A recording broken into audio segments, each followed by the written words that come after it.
Halo teman-teman dan Pak Wid, kami dari kelompok 2 akan membahas tentang perbedaan SNI Baja dari tinjauan antara SNI 1729 2002 dengan SNI 1729 2020.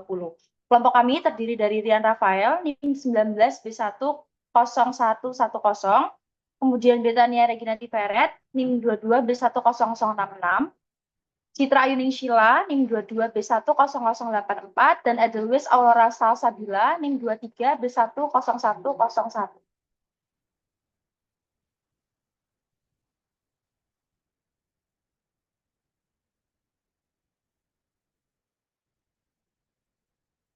Yang pertama, kami akan membahas perbedaan mengenai sifat material baja struktural.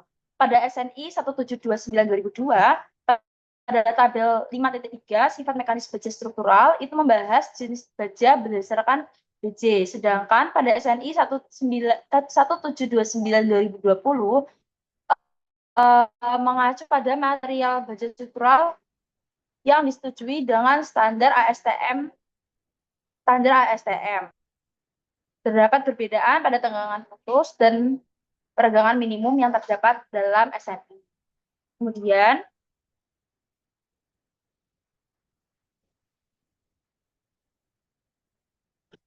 terdapat perbedaan pada kombinasi pembebanan. Pada SNI 1729 2002 itu terdapat beban nominal dan kombinasi beban lurus yang berbeda. Itu mengacu pada SNI 1729 2020 yang mengacu pada rumus-rumus pembebanan yang berbeda di SNI 1727 2020.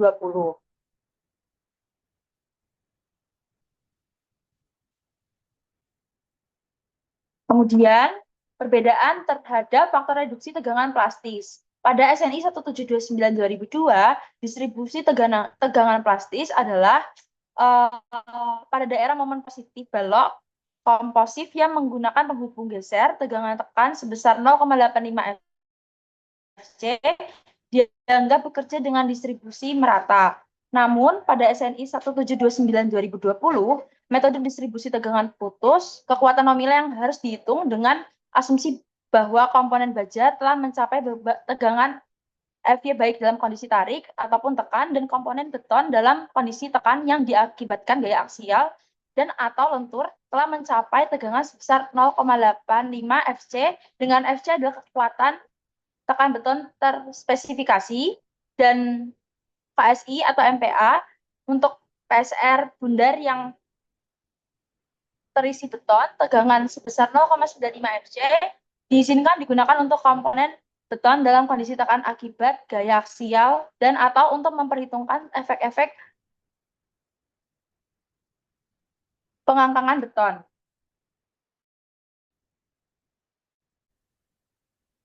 Selanjutnya, saya akan menjelaskan mengenai batasan mutu beton. Pada SNI 1729 tahun 2002 disebutkan bahwa mutu beton yang digunakan tidak lebih tinggi daripada 55 MPa dan tidak kurang dari 21 MPa untuk beton normal dan tidak kurang dari 28 MPa untuk beton ringan. Sedangkan pada SNI 2020 disebutkan bahwa beton harus memiliki kekuatan tekan atau FC prime minimal 21 MPa dan maksimal 69 MPa untuk beton normal dan minimal 21 MPa dengan maksimal 41 MPa untuk beton ringan.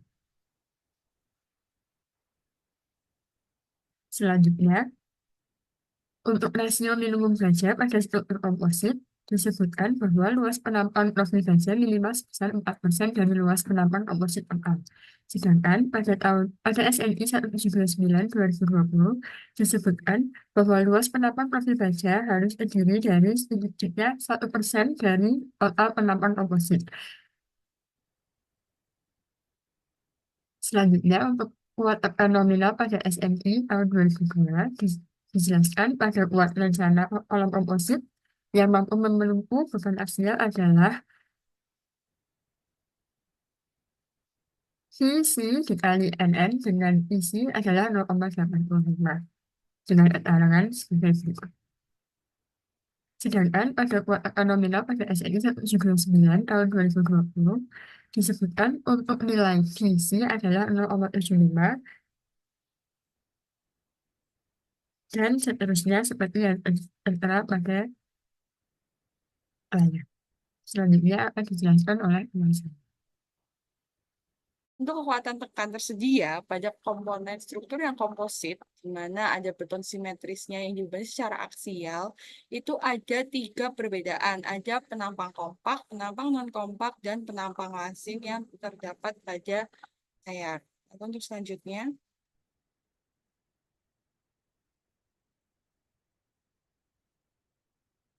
untuk kuat tarif nominal pada SNI tahun 2002 itu tidak ada diatur, namun untuk 2020, untuk kekuatan tarik nominal ada faktor koefisien reduksinya untuk yang layan itu beban layan 0,9 atau LRFD, dan untuk yang ultimate atau ASD itu di 1,67.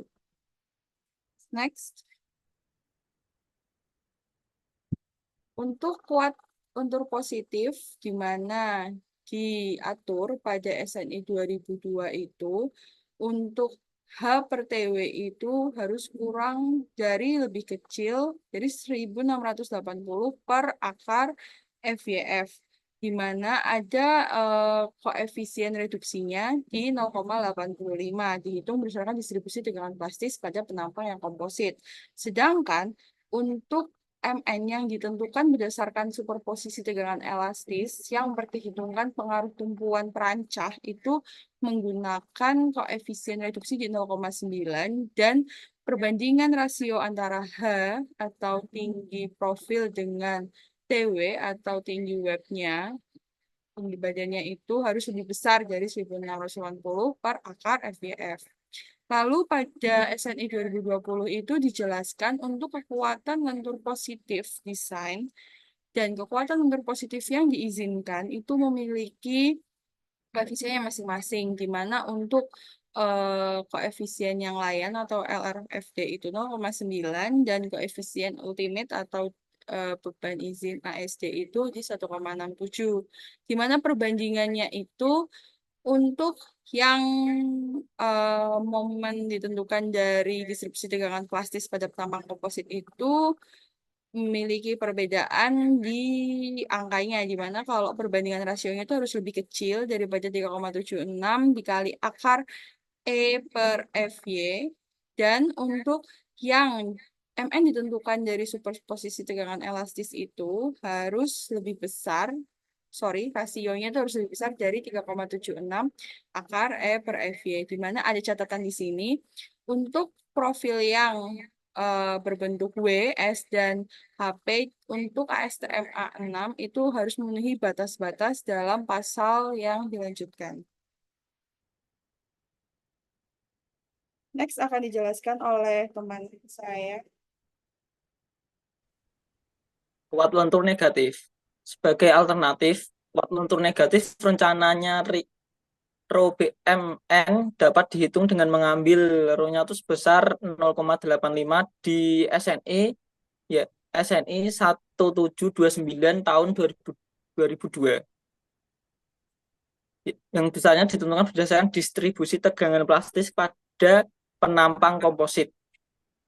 Dan jika dibandingkan dengan SNI 1729 tahun 2020, kekuatan lentur negatif tersedia harus ditentukan untuk penampang baja saja, sesuai dengan persyaratan bab F. Alternatif, kekuatan lentur negatif tersedia harus ditentukan dari distribusi tegangan plastis pada penampang komposit untuk keadaan batas, leleh, atau momen plastis dengan, bisa dilihat ininya angkanya di SNI 2020. Lanjut, yaitu yang sekarang dek baja bergelombang. Di SNI 1729 tahun 2002, plat beton harus disatukan dengan balok baja melalui penghubung geser jenis paku yang dilas, yang mempunyai diameter tidak lebih dari 20 mm. Penghubung geser jenis paku dapat dilas pada dek baja atau langsung pada balok baja. Setelah terpasang, ketinggian penghubung geser jenis paku tidak boleh kurang dari 40 mm di atas sisi dek baja yang paling atas.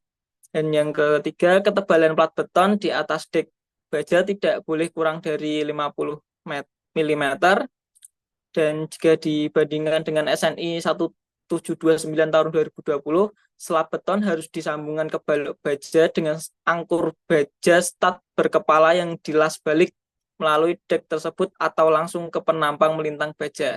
Angkur baja stat berkepala setelah instalasi harus diperpanjang tidak kurang dari 1,5 in atau 38 mm di atas bagian paling atas dek baja yang harus ada paling sedikit setengah in 3 atau 13 mm selimut beton terspesifikasi di atas bagian paling atas angkur baja stat berkepala.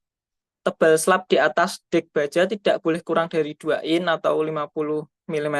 Dek baja harus diangkur ke semua komponen struktur pendukung pada spasi tidak lebih 18 in atau 460 mm.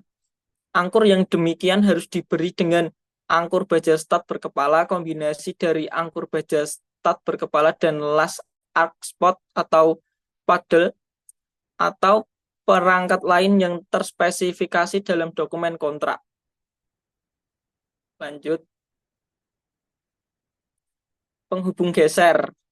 Di SNI 1729 tahun 2002, penghubung geser dapat dari jenis paku baja berkepala dengan panjang dalam kondisi terpasang tidak kurang dari 4 kali diameternya atau berupa penampang baja kanal gilas. Penghubung geser jenis paku dan penghubung geser jenis kanal harus mengikuti ketentuan-ketentuan yang berlaku. Massa jenis plat beton yang digunakan pada struktur balok komposit dengan penghubung geser tidak boleh kurang dari 1.500 kg per meter kubik. Di SNI 1729 tahun 2020, diameter angkur baja stat berkepala atau DSAT harus 3/4 in atau 99 mm atau kurang kecuali apabila angkur digunakan semata-mata untuk transfer geser pada slab solid yang dalam hal ini diameter angkur diperbolehkan 7/8 in atau 22 mm dan 1 in yaitu 25 mm. Selain itu, DSAT tidak boleh lebih besar dari 2,5 kali ketebalan logam dasar untuk angkur yang dilas, kecuali apabila dilas ke sayap secara langsung di atas badan. Dan lanjut, yaitu persyaratan penghubung gesernya. Di SNI 1729 tahun 2002, penghubung geser harus mempunyai selimut beton pada arah lateral setebal minimal 25 mm, kecuali untuk penghubung geser yang dipasang pada gelombang-gelombang dek baja bergelombang. Diameter penghubung geser jenis paku tidak boleh lebih dari 2,5 kali ketebalan plat sayap penampang di mana penghubung geser jenis paku tersebut dilaskan, kecuali yang terletak di atas plat badan penampang. Jarak minimum antar penghubung geser tidak boleh kurang dari 6 kali diameter di sepanjang sumbu longitudinal balok penumpu dan tidak boleh kurang dari 4 kali diameter di sepanjang sumbu tegak lurus terhadap sumbu longitudinal balok penumpu. Untuk daerah di antara gelombang-gelombang dek baja bergelombang, jarak minimum antar penghubung geser tersebut dapat diperkecil menjadi 4 kali diameter ke semua arah. Jarak maksimum antar penghubung geser tidak boleh melebihi 8 kali ketebalan plat total, dan persyaratan lainnya dapat dilihat pada butir 12.4, 5, dan 2. Di SNI 1729 tahun 2020, angkur baja harus memiliki selimut beton lateral paling sedikit 1 in atau 25 mm dalam arah tegak lurus terhadap gaya geser, kecuali untuk angkur yang dipasang pada rusuk dari dek baja bergelombang. Jarak minimum dari pusat angkur baja ke tepi bebas pada arahnya yang geser harus 8 in atau 200 mm jika beton normal yang digunakan dan 10 in untuk 250 mm jika beton ringan yang digunakan. ketentuan bab 17 ACI 318 diperbolehkan untuk digunakan sebagai pengganti dari nilai-nilai ini, yaitu spasi as ke as minimum angkur baja stat berkepala harus 4 diameter arah pada manapun untuk balok komposit yang tidak mengandung angkur yang terletak di dek baja bergelombang yang diorientasikan tegak lurus terhadap bentang balok. Batas spasi minimum tambah sebesar 6 diameter sepanjang sumbu longitudinal balok harus berlaku. Dan yang terakhir, spasi as ke as maksimum angkur baja tidak boleh melebihi 6 kali setebal slab total atau 36 in atau 900 mm. Lanjut ya. Sekian teman-teman dan terima kasih untuk Pak Wid sudah mendengarkan.